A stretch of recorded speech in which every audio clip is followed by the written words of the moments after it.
Cristo, toda a verdade é que só por dignidade. Bienvenidos a bordo. Bienvenidos a bordo a esta noche de lluvia, espero que no de granizo.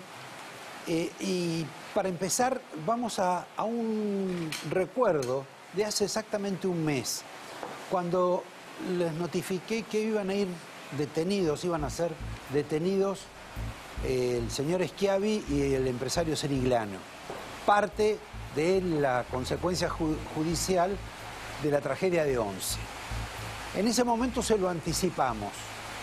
Y después, en otro programa, también le anticipamos algo a través de un diálogo, que quiero que ustedes le presten atención, porque en alguna medida tiene una importancia clave hoy, en esta noche, donde la señora Carrió y el señor Macri han cruzado espadas. Por favor, director, el video. ¿Es posible que el magistrado convoque a uno de los parientes de Macri? Es posible porque cuando vos llevas a 2003 tenés a IEXA, que ya no era IEXA, ¿no? IEXA fue después de la venta, que era la empresa de Macri. Exacto. Y la empresa de Macri, no te olvides que fue gran constructora en algunos lugares. Y te voy a decir uno, Yacyretá. Si querés, ahí tenés IEXA, que vos podrías decir, bueno, jurídicamente no puedes ir contra Franco si teóricamente vendió. Habrá que ver si operación simulada o no. No puede llegar tan fácil a Franco. No, claro. Pero desde la venta para atrás, o sea, 2007 para atrás, bueno, ya hay otra composición accionaria.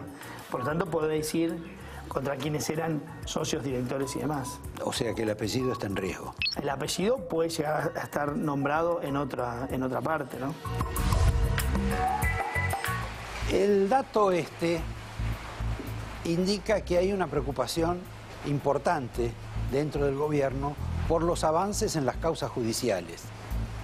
Y una derivación de esos conflictos ha sido el episodio de la salida o el retiro obligado de 3 altos funcionarios de la AFIP que habían cometido la travesura, por decirlo de algún modo, en la jerga macrista, de presentar en una causa judicial una investigación sobre IEXA, esa empresa que siempre vuelve y siempre aparece, que de pronto terminó, nunca se supo bien cómo, en manos del primo de Macri, pero que antes era de la familia Macri, y que luego el señor Calcaterra, el primo, se la terminó colocando o dándosela al empresario Marcelo Midling, que tiene que ir a declarar pronto. Pero esa es otra cuestión. Echaron a estos 3 funcionarios, altísimos funcionarios. Uno, el número 2 de la AFIP, el señor Horacio Castañola, de quien en alguna oportunidad tuvo un episodio parecido con el gobierno de los Kirchner, donde denunció o hizo causa común con una serie de funcionarios de la AFIP que se negaron a dejar de investigar el tema de las declaraciones juradas del grupo de Cristóbal López. Estuvo marginado durante mucho tiempo hasta que ganó Macri, y Macri lo reincorpora y lo pone primero de segundo de Abad y luego de segundo de Cuccioli. Pero algo pasó con Cuccioli, y no solo Castañola, sino también Mesikoski, otro funcionario clave y fundamental para el corazón de Elisa Carrió, que explotó, se desató y, como ustedes saben, produjo una de las conmociones internas más notables de los últimos tiempos en la vida política argentina. Porque el 6 de octubre, y diciendo que no tenía nada que ver ella con Chacho Álvarez, como el 6 de octubre en que Chacho Álvarez se le plantó a Fernando de la Rúa con la idea de que lo podía suceder, también la señora Carrió decidió perderle la confianza al presidente Macri. Y dijo que o cambia o se cae. Yo diría que ni Cristina de Kirchner ha dicho esas cuestiones. Hay una hilera de acontecimientos que explican esta suerte de irritación por parte de Carrió. Pero el episodio de la AFIP ha sido el más el más encendido, el que colmó el vaso de agua. Y es, les insisto, la denuncia de que la empresa IEXA, que perteneció a Macri, que luego perteneció o pasó a su primo y luego pasó al señor Midling, en algún momento hizo remesas, tuvo remesas de dinero a un paraíso fiscal, a un banco de un paraíso fiscal, dinero que luego se debe haber evaporado. Todo mezclado con la cuestión del soterramiento del Tren Sarmiento. Esa obra inmensa, gigante y que vendrá bien, pero que no es absolutamente prioritaria para la Argentina. Aún así, esto fue un escándalo absoluto. La pérdida de confianza manifestada por Carrió, el reconocimiento por parte de ella de que Macri la ha llamado 3 veces y que ella no lo atendió, el pedido de Macri a muchos colaboradores a que la contengan a la doctora Carrió. Debe imaginar que es una especie de toro bufando contra algo. Y la realidad es que la señora Carrió después, por último, lo llamó a Cuccioli, el titular de la AFIP, quien le explicó, en apariencia, que esto no era una cuestión política ni de persecución política, que creo que las personas que fueron echadas así lo viven, sino una suerte de modificación burocrática. Ustedes tienen el derecho y la obligación de pensar quién es el que está diciendo la verdad. Suspendemos este capítulo, más allá de que vamos a tener que volver a Carrió y sus líos con Macri, para recordar un detalle. En este país, hoy, si viviera, Perón cumpliría años. Y mañana se conmemoraría la muerte del Che Guevara en Bolivia. Son 2 de los famosos de la Argentina. Casi coinciden en las fechas. Son tan famosos como Messi, como Maradona, como Fangio, como Eva Perón. Hablando de ese tema, hoy, en este programa, vamos a revisar lo que fue el 17 de octubre, por una sola razón. Todo el mundo habla del 17 de octubre. Hicimos una encuesta artesanal. Nadie sabe lo que ocurrió el 17 de octubre, ni los más informados. Sí saben que fue un acontecimiento popular, que los negros que vinieron del interior de la provincia de Buenos Aires, en su mayoría trabajadores, se lavaron las patas en la Plaza de Mayo y que Perón hizo un discurso y que ese es como el nacimiento del peronismo. Pero de eso vamos a hablar con uno de los invitados. Vamos a hacer docencia e historia. Estábamos con los invitados, con el caso de Perón y con el caso en este tema de alguien que estaba vinculado en alguna medida al movimiento peronista antes, que es la señora Cristina. Y este es el segundo título, ya que tenemos una familia, la familia Macri, preocupada por la eventual convocatoria a un estrado judicial con riesgo de procesamiento para un pariente del presidente, sea el padre, al cual no lo podemos llevar a ningún lado, porque lamentablemente para su salud y sobre todo su salud mental ha disminuido notablemente, o quizá uno de sus hermanos. Pero hay otra familia, también poderosa, que está en una situación tan complicada, o mucho más, que la del propio Macri, que es la señora Cristina de Kirchner. Porque ella tiene fueros, porque su hijo tiene fueros en diputados, pero su hija no tiene fueros. Y el avance judicial finalmente desbordó la barrera de Cristina. Y hoy, Cristina de Kirchner ha hecho tratativas, se ha vinculado, promueve conocimientos, en alguna medida negocia porque tiene la angustia de que no sabe lo que va a pasar con la hija. de que si la convocan a la justicia, tal vez la hija pueda quedar presa. Veamos qué curiosidad. La presidente anterior con problemas judiciales en la familia y el presidente Macri con problemas judiciales hoy.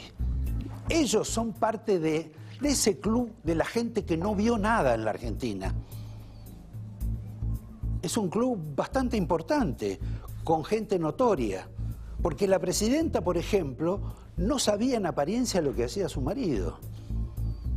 Y Macri, al parecer, tampoco sabía lo que hacía su primo o lo que hacía su padre.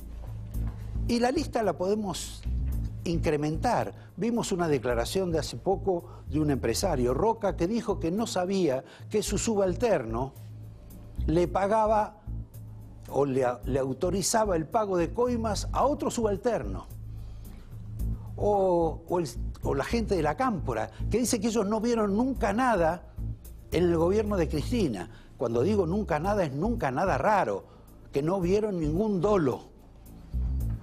Extraño. Más, acusan al Fondo Monetario Internacional, a Estados Unidos, al mundo europeo, moderno, no moderno, a la CIA y a la FBI, de que las investigaciones sobre la corrupción en el caso de Cristina son producto de esa imaginación y de esa persecución política. Dijo, por ejemplo, el señor y diputado Larroque que esta investigación de las corruptelas en el gobierno de Cristina son un cazabobos. Esto es, que nosotros somos unos bobos, por decirlo de algún modo, porque de los boludos me voy a referir después, porque creemos en lo que confesó el señor Abal Medina, porque creemos en lo que confesó, y además con hechos, el señor López, porque creemos en lo que confesaron una serie de, hasta hace poco, ilustres empresarios, donde dijeron cuánta plata ponían, cómo la repartían y a quién se la daban. Todos ellos, todos, dicen que nunca vieron nada. Tampoco vio nada Massa como jefe de gabinete, tampoco vio nada Alberto Fernández. Digo, dos personas para simbolizar. Como tampoco vio nada Kicillof, que estuvo en el directorio de Techín para revisar y controlar que no hiciera cosas raras en Techín. En fin, parte de esto. Y ya que dije Techín, el juez Bonadío tiene, y como ustedes saben, la declaración que hizo Paolo Roca el otro día. Todo el mundo se sorprendió, porque cada empresario que apareció vinculado a los cuadernos terminó procesado y con prisión preventiva. En el caso de Roca, no. Se fue tranquilo a su casa. Pero les digo, tengan en cuenta que el juez, el señor Bonadío, tiene 10 días hábiles para decidir qué va a hacer con la suerte de Roca. Si ustedes me preguntan, a mí me parece que lo va a procesar. Pero yo no voy demasiado a Comodoro Pi. Cambiamos de ese capítulo para seguir con las internas del gobierno. Por ejemplo, ustedes saben que después del cambio de gabinete se le dio otra expectativa e importancia al señor Andrés Ibarra, un compañero de facultad de Macri y de Boca Juniors también, porque la administraron juntos. Un hombre de confianza. Se puso como número 2 de Marcos Peña. Bueno, parece que Peña también tiene problemas con Ibarra. Tiene problemas con todos. Sigamos. Ustedes vieron que hubo un fallo que sobreseyó a Carlos Menem del tema de la venta y el tráfico de armas a Ecuador y a Croacia. Todo el mundo se expidió. Hubo alguien, sin embargo, que no dijo ni una palabra. Cristina de Kirchner. Qué curioso, ¿no? Bueno, vamos a seguir con esto de la señora Carrió. La señora Carrió dijo que le va a hacer juicio político al ministro Garabano. Y el ministro Garabano, después de explicar que lo que había dicho no lo había dicho, dijo, no, miren, yo no tengo problemas con la señora Carrió. Y ella tampoco tiene problemas conmigo, a pesar de que me haga juicio político. Tiene problemas con otra gente, según el señor Garabano, ministro de la Nación. No nos olvidemos un ministro de la Nación que dice, no, a mí me corran, no me toca esta agua, a pesar de que me va a hacer juicio político. Carrió tiene problemas con Angelici, que le resuelve cuestiones judiciales a Macri, varias cuestiones judiciales a Macri, que además acaba de poner una persona más en el Consejo de la Magistratura, junto con Enrique Nosiglia, otro de los odiados por Cristina Kirchner, por Cristina Kirchner también, pero fundamentalmente con la señora Elisa Carrió, la que está absolutamente envenenada, a la que no pueden contener como contenían hasta hace poco, porque cada tanto le mandaban caramelos, por decirlo de algún modo, a través del asesor presidencial, el jefe de asesores y el íntimo amigo de Macri. ¿Cómo se llamaba este señor? Ya me voy a acordar el nombre, porque no aparece, pero es y está, se llama Torello. Y el hermano es también un diputado de Macri. Suspendemos este capítulo y vamos a ver qué es lo que va a ocurrir acá. Fíjense la curiosidad con todas estas cuestiones de anomalías y presuntas estafas y corrupciones, que el grupo IEXA, cuando aparentemente ya no era más de Macri, sino del primo de Macri, recibió una extensión millonaria por parte de la Presidencia de la Nación, a través de un decreto. Curiosamente no lo firmó Macri, lo firmó la señora Michetti. A la señora Michetti también le van a hacer firmar cuestiones relativas al Correo Argentino, aquella empresa que se privatizó, ese servicio que usó la familia Macri y de la cual hay una secuela judicial gigantesca. Van a tener que dar explicaciones por eso y la señora Michetti, en este caso, es el chivo expiatorio para volver a firmar algún otro posible decreto. No digo por último, pero sí quiero referirme al tema de los aumentos del gas, que medianamente todo el mundo sabe, todo el mundo padece y todo el mundo sufre. Quiero sí referirme al señor Iguacel, que antes evité usar la palabra boludo para el señor Larroque, aunque bien le cabe, pero también se la vamos a trasladar al ministro Iguacel, que dijo que la mitad de las personas que se quejaban por pagar las nuevas facturas de gas que van a venir, pertenecen al kirchnerismo, son militantes del kirchnerismo. Realmente, ¿no hay quien le dé algún tipo de contenido, de formación que lo contenga a este ministro para decir pavadas y argumentar de una forma mucho más lúcida y clara? Y solo gasta plata en clases de oratoria con una actriz a 25.000 pesos por mes. Realmente es absurdo lo de este señor.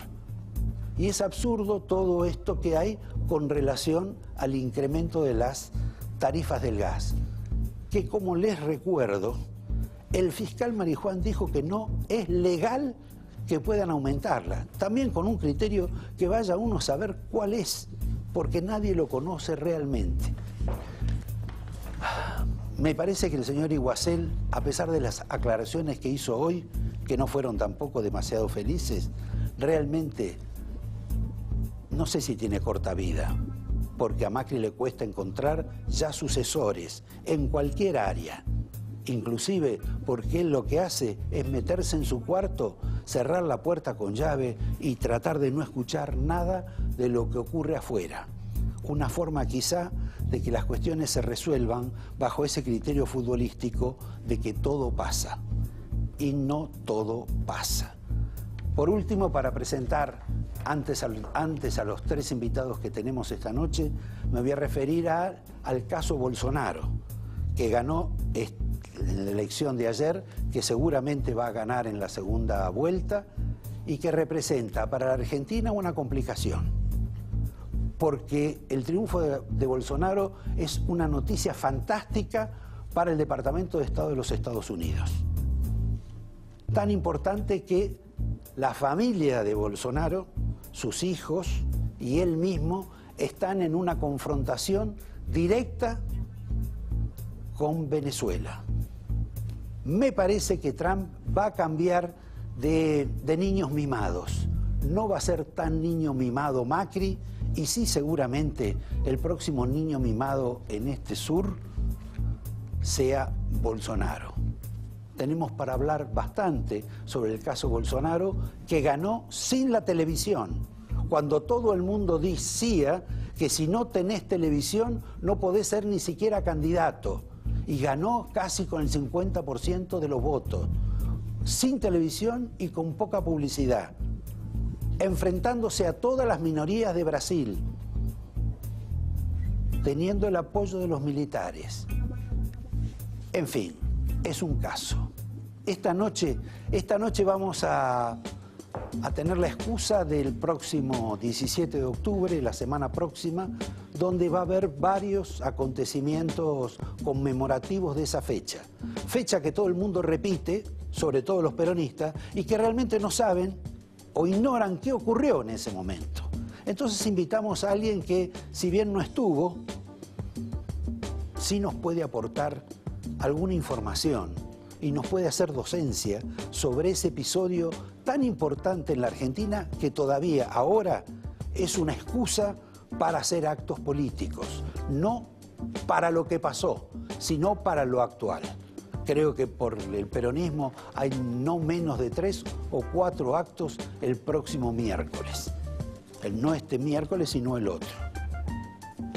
El invitado para que nos asesore, nos ilumine, es un exministro de la Nación.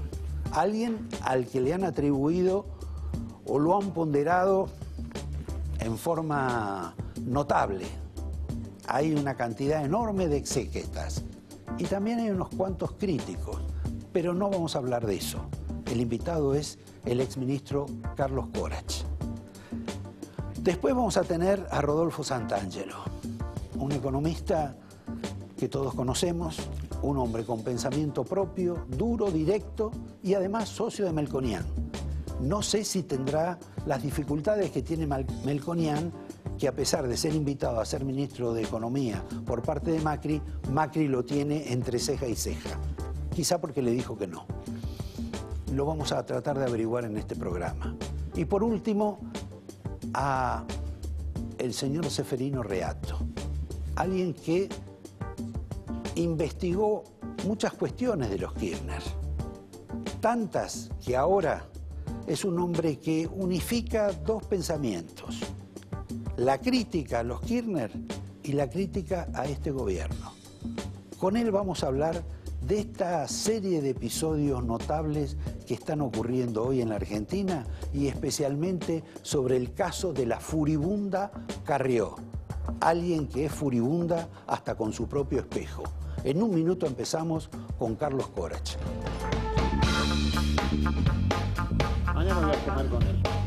Estaba dialogando con el doctor Corach, no sobre el pasado, pero con ustedes vamos a hablar sobre el pasado, sobre todo por este acontecimiento que vamos a recordar y vamos a tratar de que él sea lo más objetivo posible, porque si hubiera estado en aquel momento, no sé si hubiera sido vos como peronista, no, porque no eras peronista. No era peronista.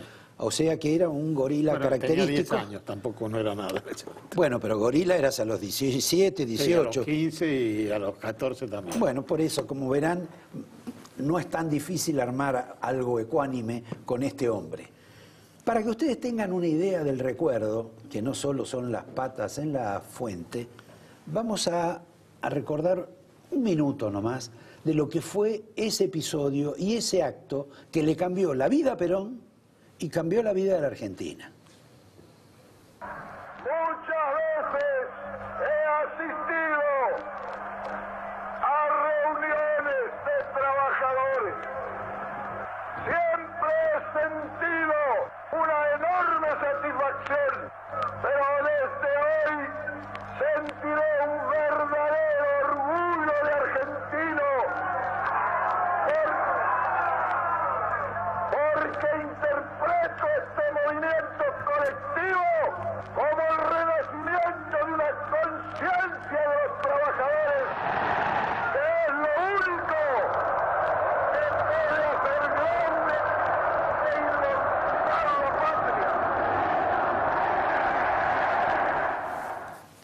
Vamos a empezar con el hecho. ¿Qué pasó ese día? Si me permite, voy a discrepar. No voy a empezar con el hecho de qué pasó este día.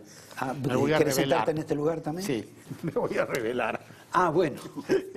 Revelate No. por poquito. Sí. Mirá que si vos me traicionás, yo te traiciono a vos y te No. pregunto por Macri, por Carrió, te pregunto por ese peronismo ridículo al cual ustedes pertenecen, etcétera. ¿Eh?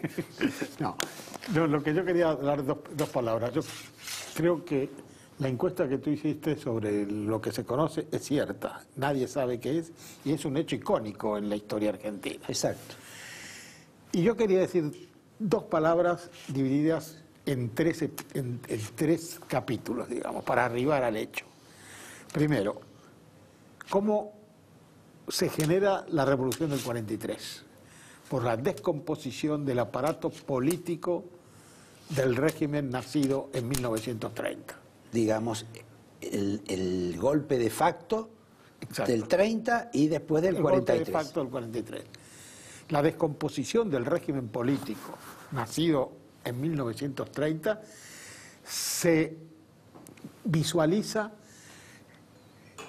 en la caída de Ortiz, que quería empezar un proceso democratizador, Sí. la asunción de Castillo, la declaración de neutralidad vinculada a Inglaterra y finalmente la provincia de Buenos Aires, que entra en un caos absolutamente inmanejable. Económico. Primero económico y político. Primero con Fresco, Claro. que es intervenido por Ortiz. Segundo, aparece Rodolfo Moreno, que quiere competir para la presidencia, y Castillo lo interviene porque el candidato de él era Robustiano Patrón Costas.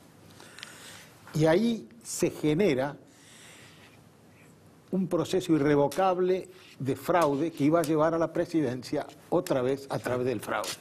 A Robustiano Patrón A Costa. Robustiano Patrón Costas. Ahora, Perón aparece en ese golpe del 43. En el 30 aparece Perón. Bueno, Usted sí, ve- también, eso sí, pero No, es un episodio cuando él, menos, un cuando él cadete era. cuando él madura políticamente, aparece en el 43.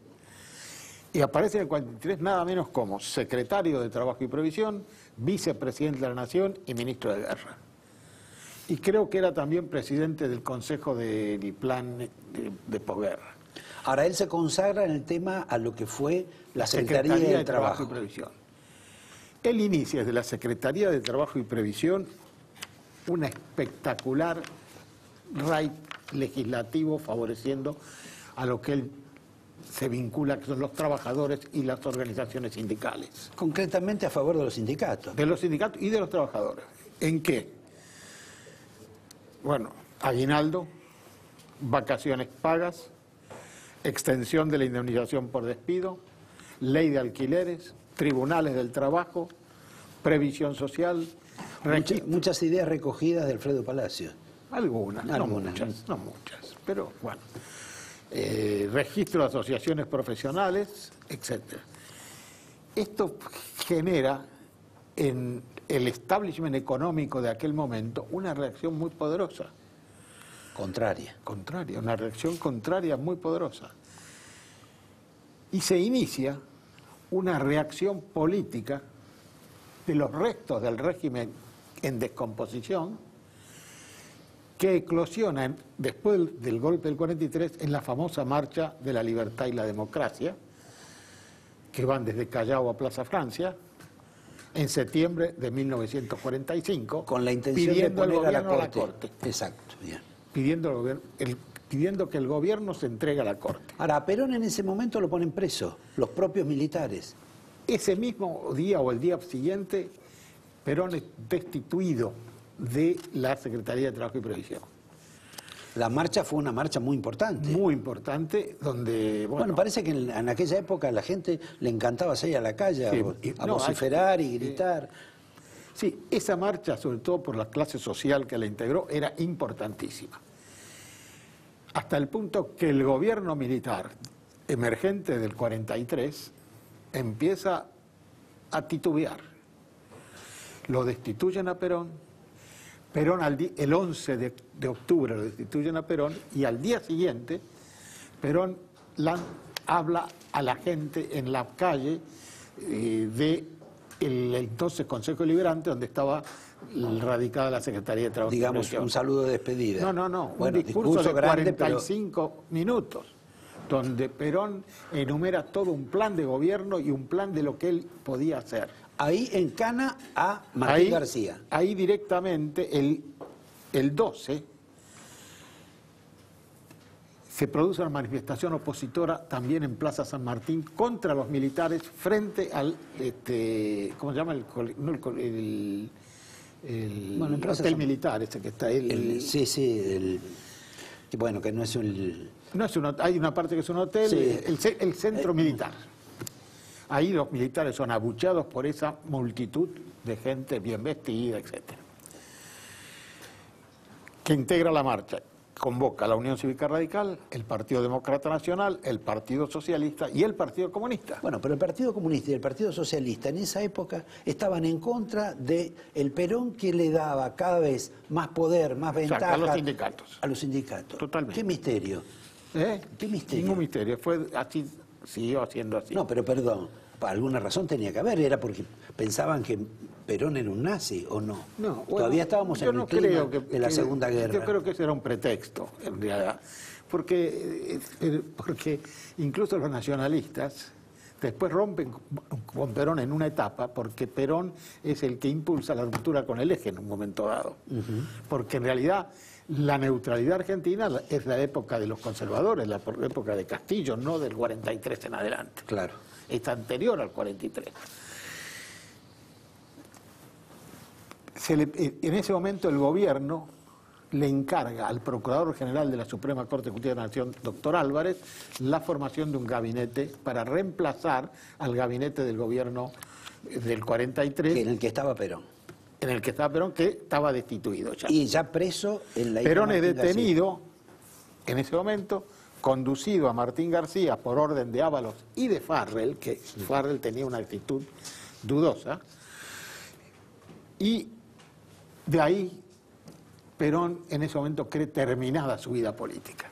Exacto. Y le escribe a Evita a su novia 2 cartas, en que se revela como un ser humano claramente enamorado, y le dice a Evita que que no puede vivir sin ella, que tenga confianza, que él hizo lo que debía hacer, pero que después se van a retirar a Chubut, a una estancia. Y se casa con ella el 23 de octubre. El 23 de octubre. Bueno, Perón, seguimos tu libreto, pero no tiene nada que ver con el libreto televisivo, que acá nos están por echar y todavía no dijimos qué pasó el 17 de octubre. Y ahora viene eso. La CGT, frente a la detención de Perón y presionada por algunos sindicatos, declara la huelga general para el 18. Eso es muy interesante. Para el 18, no para el 17. El 17 hay como una eclosión, porque las radios dan las noticias de aquel momento. Hay como una eclosión manejada por la dirigencia sindical, de los frigoríficos, Caso Cipriano Reyes y muchos otros.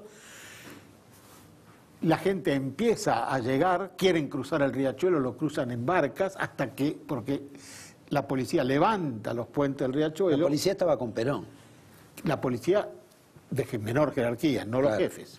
Bueno, la iglesia también estaba con Perón. La iglesia totalmente, en ese momento, ¿no? Ahora, perdón, ya como preguntas finales, ¿da la impresión que ese grupo de radicales, antiperonistas de algo que todavía no sabían lo que era, de comunistas y de socialistas interpretaban como a una socialdemocracia, mientras Perón no significaba eso? No. ¿Qué significaba el fascismo? No, Perón significaba en ese momento el nacimiento de una fuerza poderosa que era la organización sindicales. Perón asentó su fuerza el 17 de octubre y en sus discursos, vos lo podés ver, en las organizaciones sindicales. La marea humana, que Cafiero la calcula en 100.000 personas, otros en 200.000, pero no estaban acostumbradas a ver esta cantidad de gente, ni esa gente que aparecía, como dijo Scalabrini, a usted de los subsuelos de la patria. Porque vos tenés que tener en cuenta que en aquel momento Buenos Aires era una ciudad pituca, todo el mundo iba de corbata, de saco, en ese momento había un calor bochornoso, en octubre, ese octubre era un octubre de mucho calor, con el pajizo, digamos, Sí, sí. y de pronto ves aparecer gente en mameluco, en delantales, sin camisa, los famosos descamisados, etcétera, que van llegando a la Plaza de Mayo desde las 9:30, y Perón habla recién a las 22, 23 horas. Perdón, le tenemos que dar un cierre, Carlos. Sí. Perón habla, decide volver a hacer política, No, Perón arma el partido y casi un arma el año partido y arma un frente, un frente. con donde está un hombre muy importante, que es el vicepresidente Quijano, que es un hombre desconocido, Radical. que había radical, Junta Renovadora, una escisión del radicalismo, correntino, que había sido ministro del Interior, y que es el ministro del Interior hasta la Marcha de la Libertad, cuando los... fíjense acá, por ejemplo, tienes cómo trató la prensa el 17 de octubre. Ahí está. No me lo muestres a mí, se lo vamos a mostrar a la perdón. cámara. Acá pueden ver ustedes. ¿Sabes qué? Te olvidaste de algo. ¿Qué tuvo que ver Eva Perón? Eva en Perón ese- era muy desconocida en ese momento, la verdad histórica, ¿no es cierto? Ella hizo muchas gestiones, pero no era conocida. No era una mujer que ya la visualizaban como... Ella estaba visualizada como una señora que vivía con Perón. Una señora cuestionada para vivir con Perón.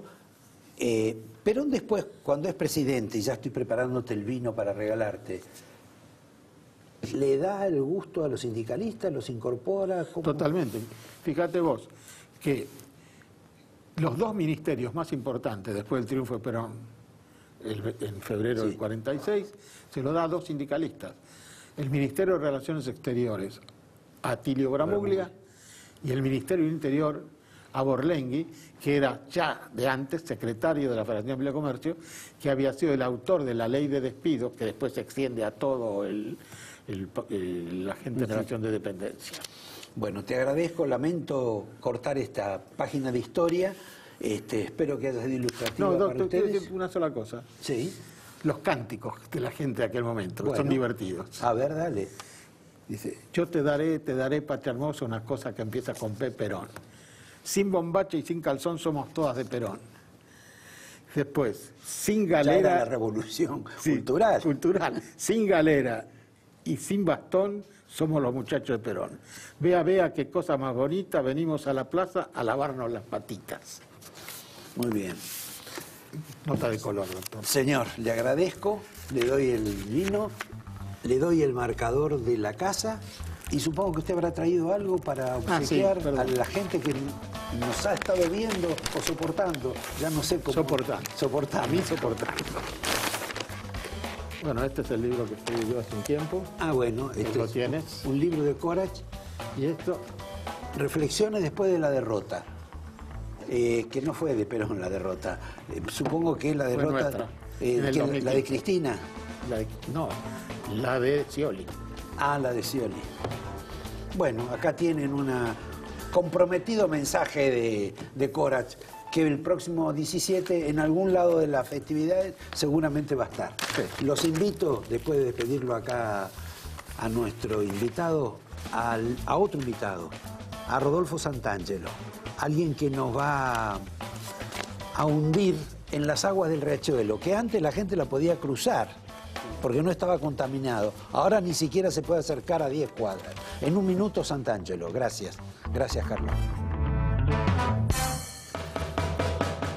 Como ustedes saben y sienten, digamos, la Argentina está atravesando un momento crítico. Pero desde el gobierno y de muchos lados dicen que todavía falta lo peor. ¿Qué es lo peor? Probablemente la duración de la recesión. Estamos en presencia con altísima probabilidad de lo que en la historia argentina se llaman recesiones largas, las que duran más de un año, las que pueden durar 2 o veremos y más, de una profundidad, yo te diría, de mediana para grande. No es la crisis de principio de la década del 80 o la del Corralito, pero de una profundidad moderada, y con una restricción monetaria, con una restricción crediticia fenomenal que se traduce en estas tasas de interés que ha dificultado todas las tareas de cualquier empresa pequeña, mediana, que tiene que descontar cheques, financiar su capital de trabajo. Está complicada, esto es un apretón muy fuerte. No te digo que recién empieza, pero que estamos ahí, por ahí, y que pinta que viene para largo. Ahora, uno vivió hasta hace poco la cuestión esta de la crisis cambiaria, que no creo que esté resuelta, pero de cualquier modo la han atemperado. Ahora, no hay pronunciamiento sobre el tema de la inflación, porque uno veía que la Argentina venía con cierta inflación, pero que en estos últimos 3 meses se ha acelerado en forma sorprendente y peligrosísima. Es que la inflación era la consecuencia natural del desbalance que traíamos, lo que pasa es que se acelera mucho más de lo que pensaba. Yo creo que algún día estuve acá y te dije, mirá, va a dar 30 y pico la inflación y va a dar 40 y pico, o sea, entre comillas le erré por 10 puntos. La inflación era ¿va a dar esa cifra si estas cosas más o menos se recomponen? Yo creo que el año está casi jugado, nunca hay que decirlo, que no quede grabado esto, pero me da la sensación que 45 va a dar. Va a dar muy alto septiembre, va a dar alto octubre, veremos. Si septiembre decís 7, 8. Yo creo que un poquito menos, pero ponele que esté ahí alrededor de 6, un poco menos, no lo sé. A nosotros nos da un poco menos de 6, pero es lo mismo, ¿qué diferencia hace? Octubre dará 4, y el año dará 45, después ponerle un poquito más, ponerle un poquito menos. Pero te decía que por lo menos la inflación era el mecanismo que escondía la basura debajo de la alfombra del programa económico que teníamos hasta junio. Donde si yo venía decía 30, 35, 40, casi quedaba lo mismo. A partir de este acuerdo con el fondo, y sobre todo el acuerdo con el Fondo 2, el que se conoce en septiembre, que introduce esto que se llamó bajo el eslogan de la emisión cero, pero que es que no va a haber plata, que no va a haber un mango no va a haber un mango para comprar dólares, pero no va a haber un mango para comprar nada. Ya la inflación como que tiene que bajar, debería empezar a bajar, poner en el 2019. Ahora, con emisión cero y con inflación al 7, 8% estamos... Bueno, a ver, vamos por parte. Vos sabés que la emisión cero es un eslogan, la emisión va a ser 10, ponele. Lo que pasa es que se la presentó como cero, pero igual va a ser muy baja. 10, para este programa 10 y 0 es casi lo mismo. Ahora, uso tu ejemplo, si la emisión es 10 y la inflación es 20, hay menos guita en la calle, ¿no? Y eso puede dar un poco la duración de esta recesión. Esta es la terapia del fondo. El fondo es el que te presta plata cuando nadie te presta y te dice, yo te presto plata cuando nadie te presta. Barata, pero a cambio de las condiciones que yo impongo. ¿Lo querés? Tomalo. Si no lo querés, conseguite otro. Ahora no hay otro que te preste. Y estas son las condiciones. Discúlpame, casi una enmienda en el reportaje. A tu socio lo invitó Mauricio Macri hace poco, algunos dicen para proponerle ser ministro de Economía, etcétera. ¿Qué es lo que... No te cuento... Contame todos los secretos que puedas, pero ¿qué es lo que pasó ahí? ¿Le ofreció, no le ofreció? ¿Quiso, no quiso? Bueno, yo en esas reuniones no estuve, imagino que es un tema entre ellos, pero hablan de economía, de lo que está pasando en el país, intercambian información. ¿Qué pasó más? No te me hagas el... Preguntáselo a cualquiera de los dos actores. No, yo te diría que acá hay un programa hecho por el fondo y la tarea de quien está a cargo de los ministerios es implementar lo que está al fondo, ¿no? Lo que dice el fondo, así que no hay otra tarea prácticamente para hacer. En ese esquema, del ajuste, ¿al fondo no le importa si el ajuste lo tiene que hacer el sector privado o si lo hace el Estado? ¿Le importa nada más que el número final? Preferiría que lo haga el Estado, pero... Que en este caso no es así. Pero te da... La palabra en inglés es ownership. Ownership es vos tenés la decisión. Decidí vos que sos un Estado soberano. Lo que sí, 2 más 2 es 4. O sea, haceme el ajuste que es la emisión cero, el déficit cero y la intervención cambiaria cero, que van a ser casi cero, pero que es lo mismo. Sí, bueno, acá gran parte del ajuste es la suba de los impuestos.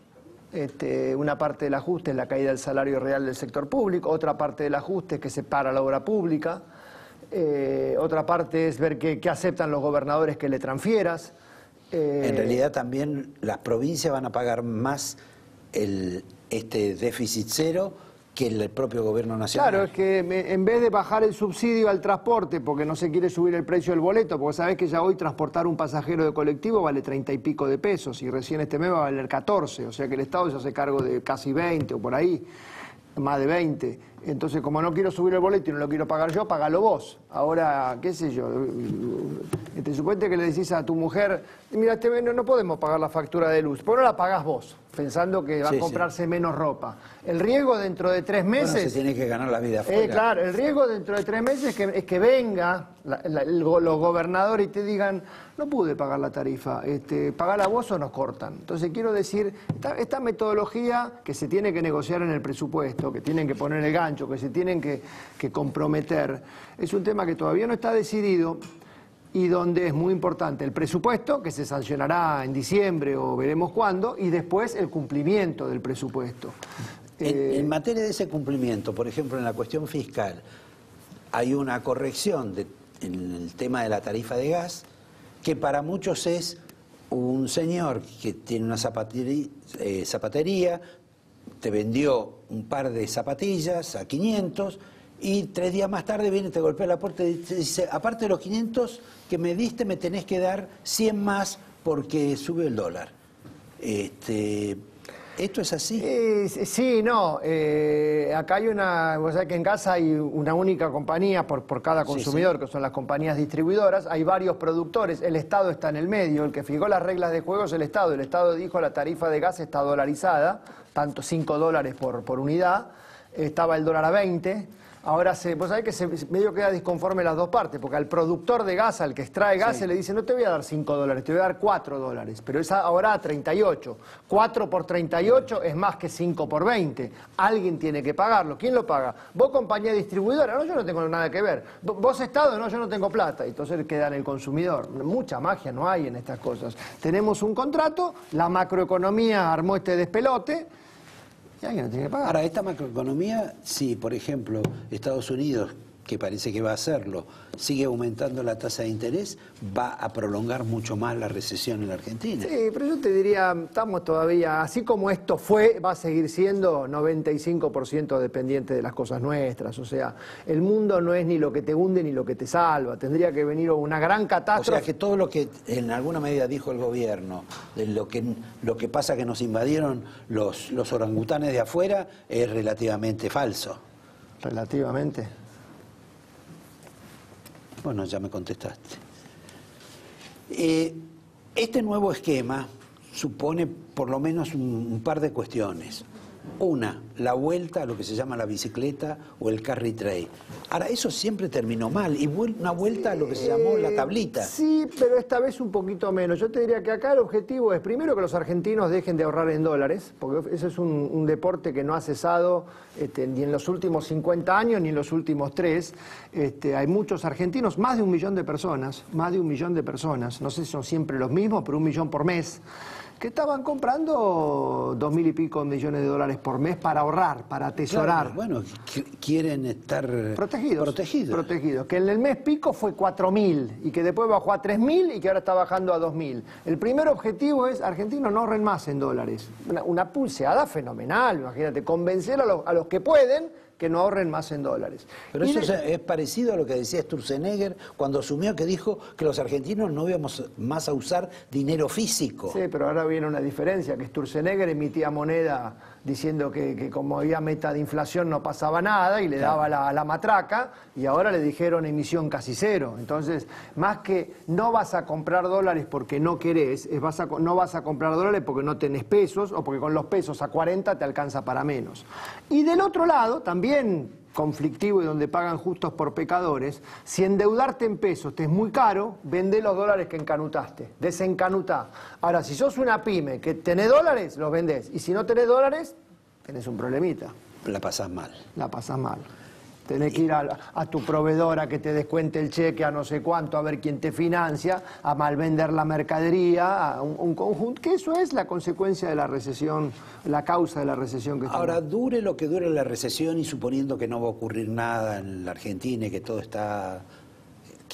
el mundo va a aceptar estas condiciones, hay un final, digamos, llegan a un punto de coincidencia. El plan del fondo se cumple.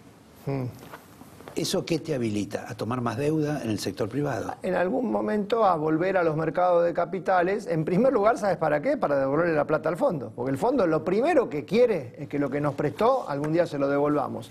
Presta barato, Argentina se estaba endeudando al 8 o 9%, ahora el fondo te presta 4, a la mitad. pero te presta de corto plazo. Antes te endeudabas a 10, 20, 30 años, ahora es a 4 o 5 años. Tenés que ir al mercado de capitales en el próximo gobierno para conseguir plata para devolverla al fondo. Y después, o antes, o simultáneamente, para un tema que todavía no está incorporado en el debate social, pero viene seguro, que son los intereses de la deuda. Porque, digamos, en todo este periodo vamos a llegar al déficit cero, si es que llegamos, sí, sin intereses, sin computar los intereses. Pero en algún momento hay que empezar a computar los intereses. ¿Quién los va a pagar o cómo los vamos a pagar? Así que esto viene para largo. Y me parece que va a ser central que la comunidad política, yo no sé quién va a ganar las elecciones del año que viene, si el actual presidente, si otro, si quién viene, tenga en cuenta esto. O sea, cuando se debata el futuro de la Argentina, este es el punto de partida inevitable. ¿Se lo toma o se lo deja? Pero es inevitable. ¿Cuánto va a perder la Argentina de riqueza cuando todo esto se normalice, si es que se normaliza? Bueno, a ver, la medición más dramática sería en dólares, ¿no? Esta idea de que el PBI, el valor de la producción en dólares, estábamos en 500 y pico de mil millones de dólares y estamos en 400.000. Pero el dólar estaba, así como estaba sobrevaluado la otra vez, porque era un dólar, el dólar de 20 pesos era una semificción.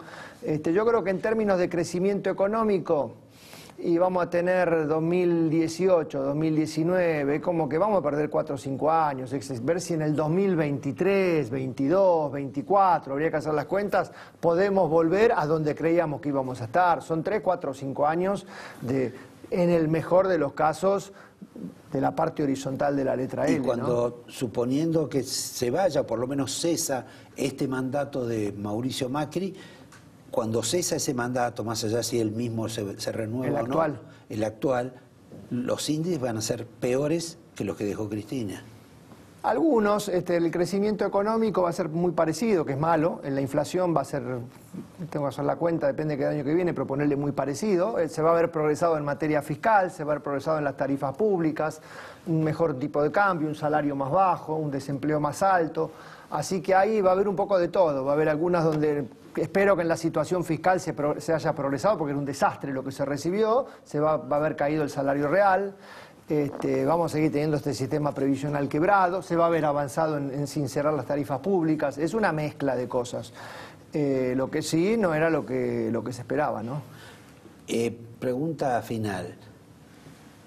Antes te decían, o había gente que dice, que la capacidad, lo importante del Banco Central es la posibilidad de la sorpresa, de manejarse con... para los operadores, para los que están enfrente, con la sorpresa de que hago esto o hago lo otro, si no nos sale bien. Tipo, lo dice Redrado. Ahora, todos estos otros nuevos que dicen, no, todo tiene que ser previsible, y decimos, esto va a ocurrir, vamos a pagar tanto de esto, vamos a pagar tanto de esto otro. En ese aspecto, ¿con quién jugarías vos? A ver, yo creo que en momentos de estabilidad normales, en países normales, la previsibilidad es un valor. Cuando tenés inestabilidad necesitas un banco central que pueda actuar, no sé si de sorpresa, pero por lo menos interviniendo para mostrar que es quien manda. Lo que pasa es que el Banco Central tiene un primer problema, que no tiene balas. No tiene balas. ¿Vos te acordás en El Padrino 1, cuando el Pacino se puso en la puerta del hospital que lo estaba protegiendo a Marlon Brando y se puso la mano en el bolsillo simulando que tenía una pistola y tenía dedos en los bolsillos? O sea, el Banco Central no tiene balas para disparar. Está ahí para decir, no me vengan a atacar y ojo que los puedo sorprender, pero no hay reservas, no hay reservas. Hay tasa de interés, hay poner la tasa de interés muy alta. Bueno, entonces, muy alta. No sé si son tan altas en relación con la inflación.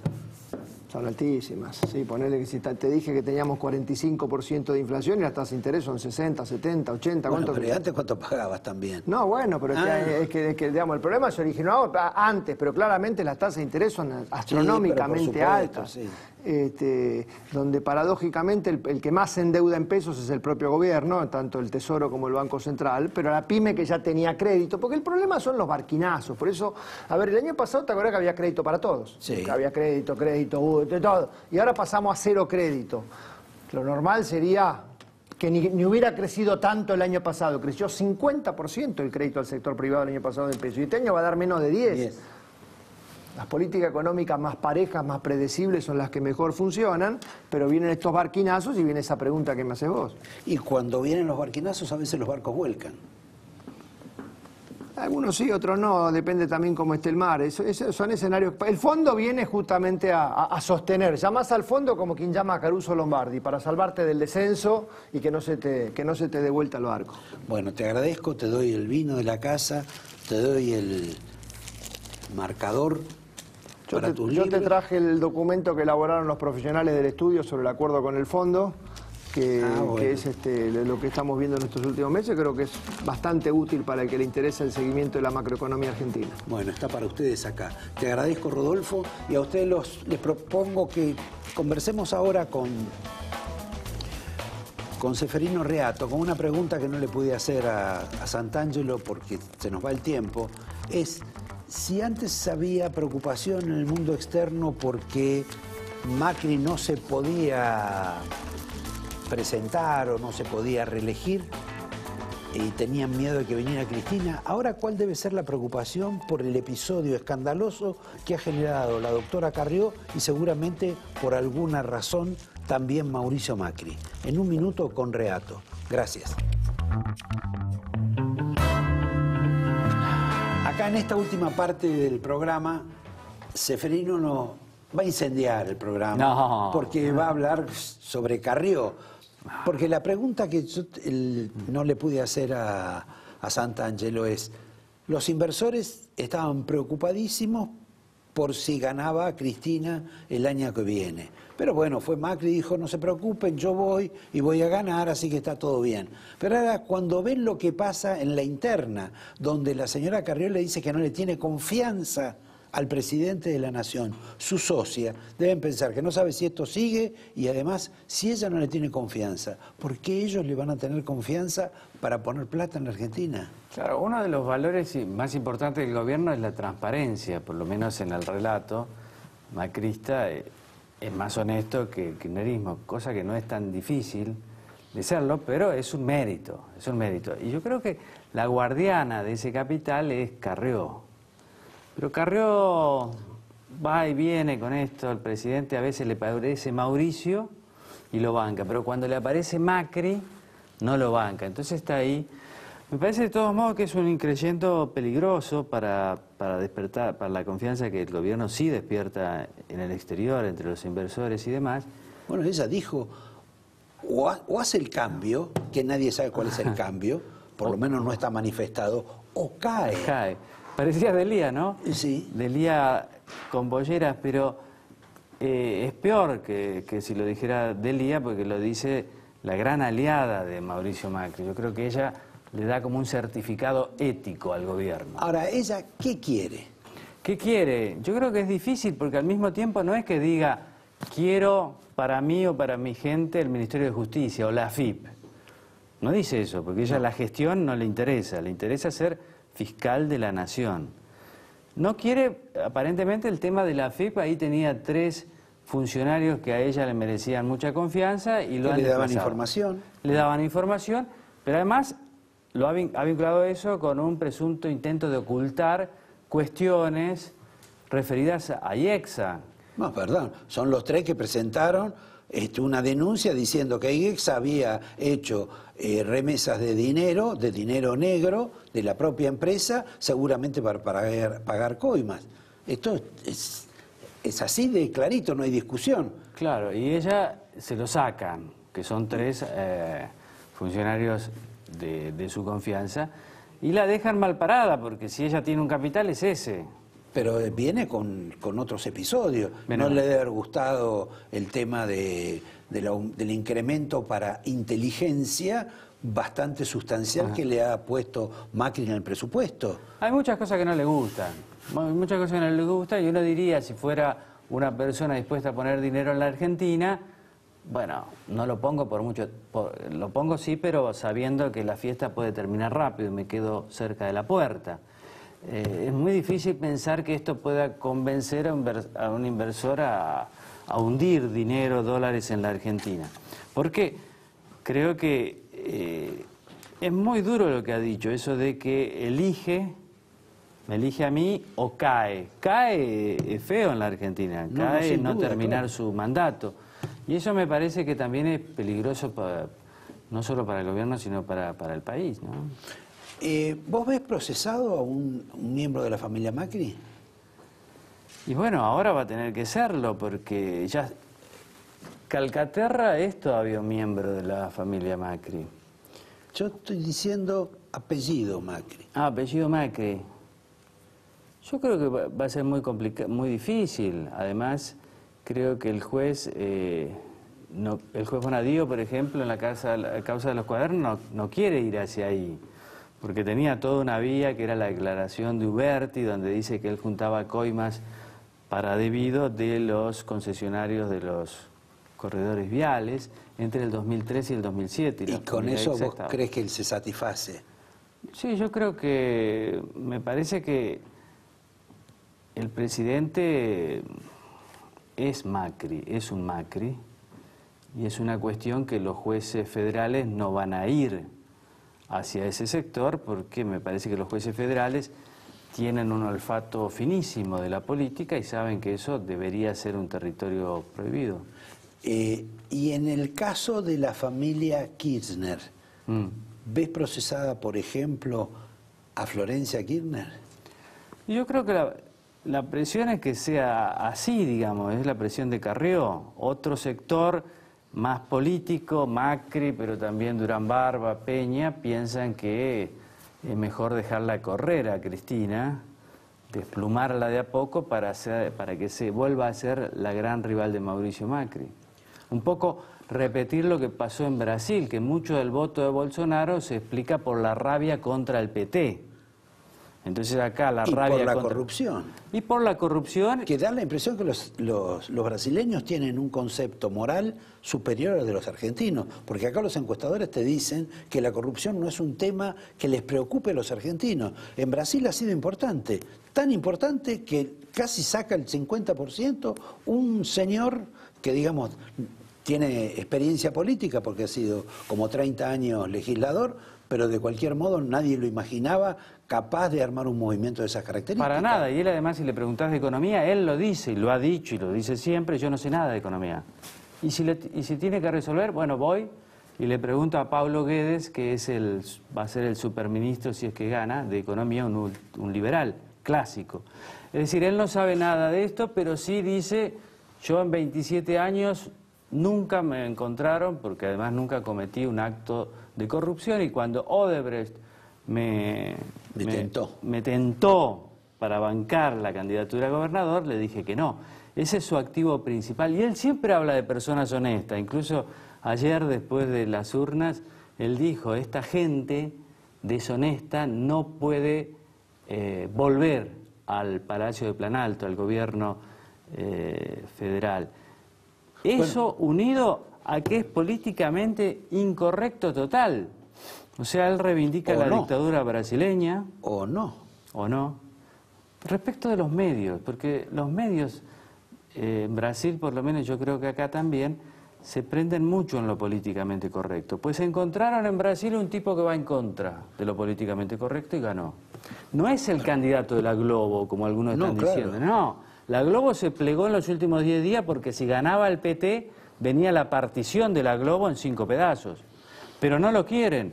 Incluso, viste la anécdota cuando va a lo de una gran periodista brasileña, Miriam Leitão, por la Globo News, que sería como TN, pero más poderoso, y él les dice: quiero recordarle una cosa a ustedes que me dicen que yo soy autoritario. Roberto Mariño, en el 84, firmó un editorial en el diario O Globo reivindicando la dictadura. Roberto Mariño, ¿es un demócrata o es un autoritario como yo? Claro, él va y desafía. Imagínate acá si hubiera un candidato que va y desafía a Clarín, TN, La Nación. Hablando de eso, leí una declaración tuya diciendo vos que Clarín y La Nación estaban demasiado acomodados a los intereses del gobierno. Sí, lo reitero, es un poco el miedo también a que vuelva Cristina, es también comprensiblemente el odio hacia el cristinismo, que en el caso de Clarín lo quiso partir en 4 o 5, y es en el caso de La Nación más una cuestión también ideológica, porque comparte los valores políticos, ideológicos del gobierno. Creo que es una pérdida para el periodismo. Para el periodismo, Y además facilitan a los funcionarios algo muy cómodo, que los funcionarios de Macri van solo a TN prácticamente, después no van a ningún otro lado. Lilita, por ejemplo, hasta que se peleen, después va a ir por todos lados y seguramente no va a ir a TN o no la van a dejar ir. Pero yo creo que hay un abuso también de dominancia en eso. Y a mí me gusta Clarín y yo lo leo y es mi diario, pero a mí siempre me ha gustado que Clarín fuera como el líder de todos, marcando el sendero del periodismo independiente y no acomodándose con el gobierno de turno para lograr algo desde el punto de vista material y para además lograr las exclusivas. Perdón, yo la verdad, en el próximo programa no voy a repetir esa declaración tuya, porque me parece de una ingenuidad insospechada en una persona con algunos años en la profesión. Yo sí, pero me parece que la gente es bueno hablar cosas que por ahí nosotros damos como sobreentendidas, en el sentido de que yo creo que cuando uno tiene más poder, tiene más responsabilidad. Y el más grande y el más autónomo de la profesión también debe hacer que la profesión crezca y que todos podamos crecer. Y no ser el único de una torta así de chiquitita. ¿No será que el poder es como el dinero? Cuanto más tenés, más querés. Sí, seguro, pero creo que hay que ser inteligente y hay que liderar algo grande. Y no ser el dueño de un terrenito cada vez más chiquito, porque ¿qué influencia tenemos? Cada vez menos. Y mucha de la culpa no es solo de los soportes tecnológicos, sino nuestra. Hacemos un periodismo, no acá, pero digamos demasiado complaciente con el poder de turno. Y bastante provinciano. Provinciano, y vemos todo como con el filtro de lo políticamente correcto. Lo que se ha dicho estos días de Bolsonaro es realmente achicar una realidad muy compleja. Bueno, pero en realidad lo más significativo de Bolsonaro es que es una persona que está muy en contra de lo que llaman el aparato de izquierda. Vos pensás que todo el sector de izquierda que ha sido derrotado, hasta llegaron a proponer que se forme un anillo para impedir que asuma Bolsonaro. Hemos llegado ya a un grado de delirio. Además lo dice, nosotros no podemos dar un paso más hacia la izquierda, todos nuestros pasos deben ser hacia el centro derecha. Imagínate decir eso acá, lo incendian desde los medios, pero después les dice, ¿y ustedes quieren que gane el PT? Dirigido al Globo, ¿no? ¿Saben qué va a hacer si gana el PT con ustedes? Y más o menos ahí los calmó, pero la Folia, el Estado de San Pablo, digamos... Lo que se debe haber arrepentido Cristina de no haber hecho con Clarín. Bueno, otra también, que es una... A ver, siempre tenés que tener buenas leyes sobre los medios y demás, pero leyes, ella no quería una ley para lo que yo querría, que es favorecer, y vos también, favorecer el periodismo y esa dinámica y el crecimiento de la ciudadanía, sino para construir su propio holding, ¿no? Compañero, te doy la botella de vino, te doy el marcador de la casa y gracias. Espero que me traigas... Yo te traigo un libro. Este es el último, salvo el de Néstor. El de Néstor. El de que no entraba en el cajón. No entraba en muchos lados, Néstor Kirchner. ¿Lo dejamos ahí? Lo dejamos ahí. Buenas noches, gracias. Los veo el próximo lunes.